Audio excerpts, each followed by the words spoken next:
So hello again to another edition of Whistle Watch. As always this week we have some interesting clips to discuss, and again I would just stress that these are my opinions. We as referees have got one opportunity to see these incidents, not having the benefit of replays and different camera angles, so I hope you appreciate that sometimes decisions are difficult to make. So we've got some unseen footage regarding this challenge in the penalty area. If Ben had not given the penalty, then we would have had a VAR intervention. We would all agree this is a handball, goal should be disallowed. So in my view, this should have been a red card.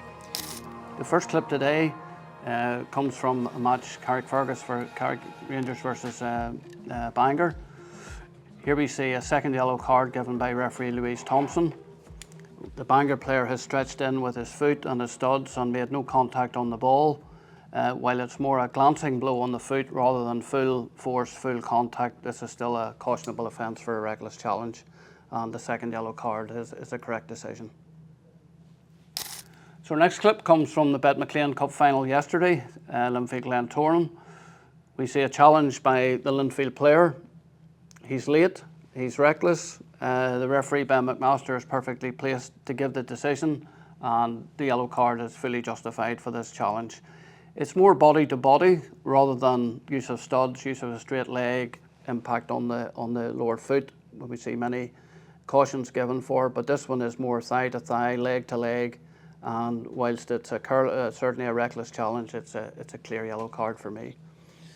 Is it understandable, though, Alan, where people might think because of the way Matthew Fitzpatrick has sort of jumped in while he hasn't caught him with the studs, that some people would deem it a red card, that maybe that orange card that we've sort of talked before? Yeah, we talk about orange cards in refereeing quite a lot. He's taken a big risk by doing what he's doing. It is a late challenge. It's a risk that he's taken, but on balance, caution would be enough. Again, I think we talk about cup finals, we talk about big decisions, we talk about reducing teams to 10 players in cup finals, and that in itself does create, obviously at times, a lot of discussion also. So on balance, in terms of context of the match and the occasion and the fact that it's not absolutely a clear red card, then the yellow card is fine. The next clip comes from the Bet McLean Cup final, played on Sunday afternoon in front of a huge crowd on a great occasion, and referee Ben McMaster is faced with the most crucial decision in the game.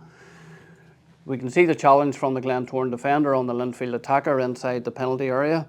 What's important for referees in these moments is to try and identify the player that has played the ball. In this, we can see that the ball has been played by the Linfield attacker. The movement of the ball to his right is the same direction that he's running, and then we see the late challenge from the Glentoran defender which trips him up, which brings him to the ground, and that's the reason that Ben has given the penalty kick. He's also very well placed to see it. He has a clear view. He has the backup of VAR, who have checked the situation, of course, and confirmed to him that his on-field decision is correct.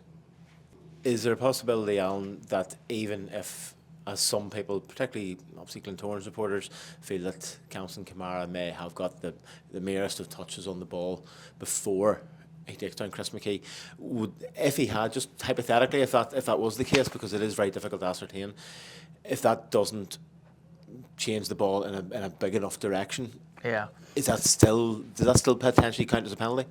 I think in general what people need to understand as well is even if there is a slight touch on the ball and that's questionable, if the challenge is made in a reckless manner, which this one has been, and he's brought the player to the ground, even touching the ball does not negate the foul, because if you make a reckless challenge in attempting to play the ball, then that's still an offence.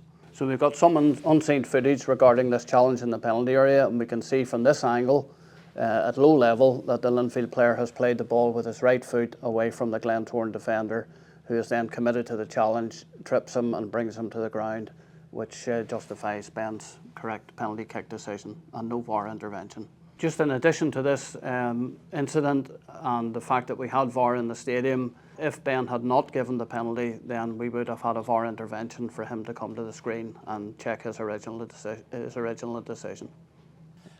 Just on a wider sense, Alan, just with, I suppose, the fuss and the fanfare and the excitement building up to this game, and then, you know, with the introduction of VAR technology for the first time, Ben McMaster being a young an up-and-coming referee, and suppose it's important to make it clear that we're not here simply just to support referees or alternatively turn out and bash referees, but do you think he handled the game, such a huge occasion, sort of reasonably well in a very calm manner? He handled the game extremely well. I mean, the referee fraternity is really, really delighted with Ben's performance, and you know, he's to be congratulated on the way he conducted himself during the game. Nice and calm, assured, firm when he needed to be, giving the simple fouls, making the right calls on the field.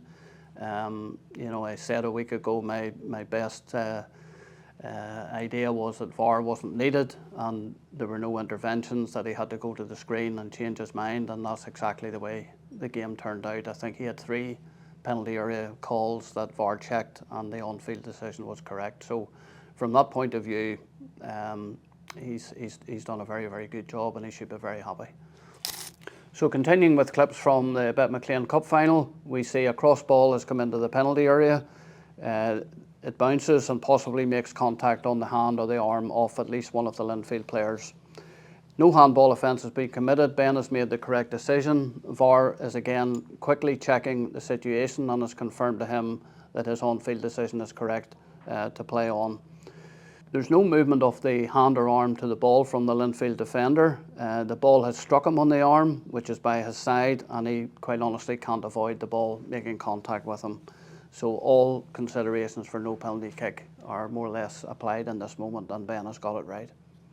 We now move on to the game at Solitude between Cliftonville and Linfield. We're into the last seconds, and we can see in this incident the ball appears to rebound off the arm of Joe Gormley into the goals. Whilst the footage is not totally conclusive, in my opinion, he has directed the ball into the goal with his raised arm.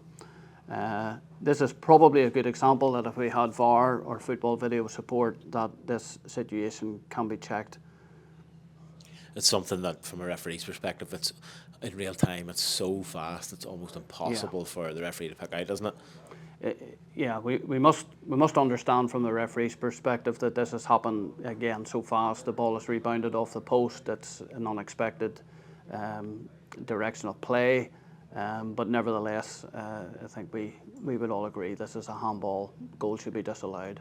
The original decision was giving the goal. So we're now at Seaview for the North Belfast derby between Crusaders and Cliftonville. In my opinion, this is a serious foul play. This is a red card challenge. Tim Marshall has given the yellow card. The player has used excessive force. He's miscontrolled the ball first of all, and then lunged in for the challenge. Without any respect for the safety of his opponent. So in my view, this should have been a red card. Why do you think it has only been given as a yellow card? Well, I think there's also a teamwork discussion that needs to take place with the referees in this moment. We had the 4th official who was standing a couple of yards away. Tim Marshall, the referee, is not ideally placed. He's not in a disastrous position, but he's 25 yards from the situation where his colleague is standing right beside it. So we would expect teamwork to kick in here. We would expect the 4th official to give Tim clear guidelines, clear opinions about what he has seen, because this type of challenge also in front of the technical areas is not clever. It creates reaction in the technical areas which we don't want to see. So from my side, there's 2 situations. It's not recognising the serious foul play red card, and the teamwork has fallen down between the 2 guys. So here we see a challenge by Portadown player on the Linfield player. Again, in my opinion, this is a red card challenge. This is serious foul play. Ross Dunlop, our referee, has given a yellow card. It's a similar type of moment to the previous clip that we saw earlier in the show. Another challenge with excessive force, endangering the safety of the opponent. And it's a late one with no attempt to play the ball or no possibility to play the ball. So he has lunged in, taken a huge risk, and should be a red. I think we can see in the footage as well, Lewis McKinnon, the Portadown defender, has his hands on his head afterwards as the referee is getting ready to produce a card. And does that to you maybe look like he thinks he's getting sent off? Something that we've discussed, earlier in this episode and in previous episodes as well. Yeah. Referees don't make their decisions because of players' reactions. So when we look at the clip, we can see the reaction of the players, and it does tell a story. There's no question about that. So I think he knows he's taken a massive risk. He knows he's late. He's maybe expecting a red card and is possibly quite relieved when it's only a yellow one. Does intent or lack thereof come into a referee's decision? Because when we see Kieran Offord, the ball has sort of gone past Kieran Offord and he's just that little bit quicker than Lewis Yeah. McKinnon. So it's maybe, the defender's already committed to the tackle, he makes it and it looks worse than it is, but it's still deemed a red card. But does the level of intent where he's maybe made a genuine attempt to play the ball, but it's just not quick enough to get there, does that come into play at all? Well, yeah, we have to read the game. We have to understand whether there's intent or not, whether it's an accident, whether it's careless, reckless, whether excessive force has been used. But players need to respect their opponents as well and not endanger their safety or cause them serious injury or put them out of games for the next lot of weeks. So there is a huge risk when they lunge into challenges like this. So they need to be sure that they time the tackle correctly. Referees, and we've seen a few clips in the recent programmes and again today where the player miscontrols the ball. In this case, it's the opposite of that. The player is late making his challenge. So alarm bells would go off when players miscontrol the ball because then they want to recover it quickly, they maybe lose their composure a little bit, they take a risk, they lunge in, etc., etc. So intent is important.